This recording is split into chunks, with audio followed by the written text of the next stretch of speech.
দর্শক দেখলে অবাক হয়ে যাবেন। দেখেন আমার মনে হচ্ছে যে বডি থেকে মানে মাথা খুলে পড়ে যাচ্ছে এই ছেলেটির। দেখেন প্রতিভা দেখেন, তারপর আপনারা ভাইরাল করেন। আগে দেখেন, একটু দেখার পর যদি ভালো লাগে, বিনোদন পান, মজা পান, তাহলে কিন্তু এই ছেলেটার একটু ভাইরাল করবেন ভাই, আপনাদের কাছে অনুরোধ। এই ছেলেটি খুব দরিদ্র ফ্যামিলির একটি সন্তান, কিন্তু তার মধ্যে আল্লাহ এত পরিমাণ প্রতিভা দিচ্ছে যা কিনা বাংলাদেশের আর কাউকে দেয় নাই। তো আমি আপনাদেরকে বলবো যে এই যে দেখেন সে এভাবে মাথা ঘুরাইতেছে, মনে হচ্ছে যে কিনা মানে কি বলবো, আমার দেখে আমার মানে আপনারা ভিডিওর মধ্যে দেখলে আপনারা ভালো করে লক্ষ্য করে দেখেন, মনে হচ্ছে যে বডি এক জায়গায় মাথা আরেক জায়গায়, মনে হয় তার রাবার সিস্টেম মনে হচ্ছে। আসলে কিন্তু তার শরীরে হাড় গুড় রক সবই আছে। আচ্ছা, কি করলা তুমি, ক্লান্ত হয়েছো না? মানে আমি তো প্রথমে দেখে মনে করছি, যারা ভিডিওটা দেখছে তারা তো প্রথমে মনে করছে তোমার মাথা মনে হয় খুইলা বডি থেকে পইরা যাইবো। না, এরকম হ্যাঁ? কিছু নাই। এরকম কিছু না? জি না। মানে তোমার কোনো কষ্টই হয় না এটাতে করছো? কাকা আপনি একটু ট্রাই করেন তো, আপনি ওর আমি মতো একটু গাটটা নাড়ান তো। আমি তো হতাম না। দর্শক, আপনি হয়তো কাকার এটা বলছি যে কাকা কি পারবে, উনি মুরব্বী মানুষ। আপনি ট্রাই করেন, যে ভিডিওটা দেখতেছেন আপনি একটু ট্রাই করেন পারেন কিনা। ভাই আমি অনেকবার ট্রাই করছি, ঠিক আছে? এটা আর কেউ পারবে না বাংলাদেশে, অনলি ওয়ান পিস। তোমার নামটা কি? সাজিব। সাজিব।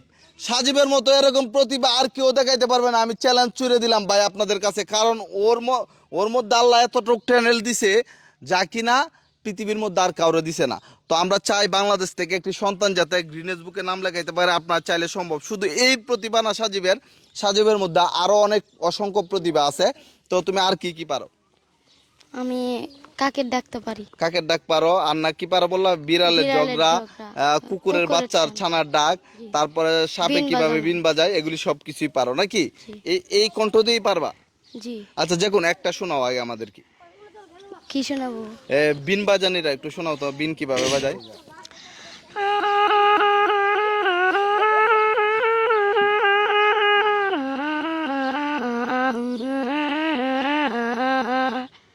দর্শক শুনলেন তো, আমরা সিনেমার মধ্যে ছোটকালে দেখতাম যে বিন বাজায় সাপুরে, তারপর সাপ চলে আসে।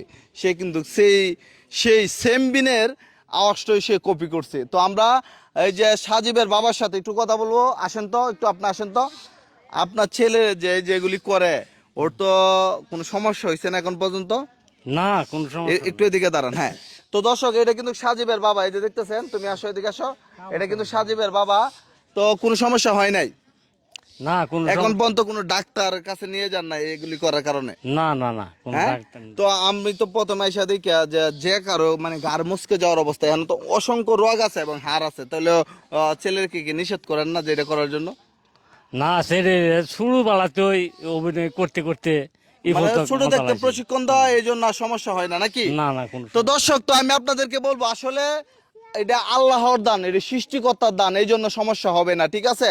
এই ছেলের প্রতিভাটা আপনারা একটু ছড়িয়ে দিবেন। আর এরকম যদি কেউ দেখে থাকেন আপনারা জানাবেন কমেন্ট বক্সে, না দেখে থাকলে আপনার কমেন্ট বক্সে জানাবেন। আপনাদের কাছে বিনীত অনুরোধ, আমরা চাই এই সাজিব যাতে ভবিষ্যতে বাংলাদেশের একজন নক্ষত্র হতে পারে। সাজিব, তুমি কি এর পাশাপাশি আর কোনো ম্যাজিকের প্রশিক্ষণ দিচ্ছ? অনেকেই তো ধরো এই যে হাত দিয়ে হাঁটতে পারে, অনেক ধরনের রিং এর ভিতর ঢুকতে পারে, অন্য কোনো প্রশিক্ষণ দিচ্ছ? যে তুমি যে একটা ম্যাজিশিয়ান, তো তোমার যেহেতু এই কাজটা পারো, তুমি তো চাইলে আরো খেলা ট্রাই করতে পারো। জি পারি তো। দিতেছো? তো ওর বয়স কিন্তু খুব অল্প, ও কিন্তু আপনার দেখবেন আজ থেকে আর 5 বছর পর এমন খেলা দেখাইবে আমাদেরকে যা কিনা আপনার দেখে মানে ভয় পাইবেন। এই খেলাটা দেখেই তো আপনারা অনেকে ভয় পাইছেন, কিরে ছেলেটা কি করতেছে এটা। তো পারবানি ভবিষ্যতে আরো আমাদের বাংলাদেশের মানুষকে আরো অনেক সুন্দর সুন্দর বিনোদন দিতে পারবা? জি। তো সজীব বলছে পারবে, সবাই একটু ভিডিওটি ছড়িয়ে দিবেন, সজীব যাতে ভবিষ্যতে আরো অনেক বড় কিছু হতে পারে, এই প্রত্যাশা।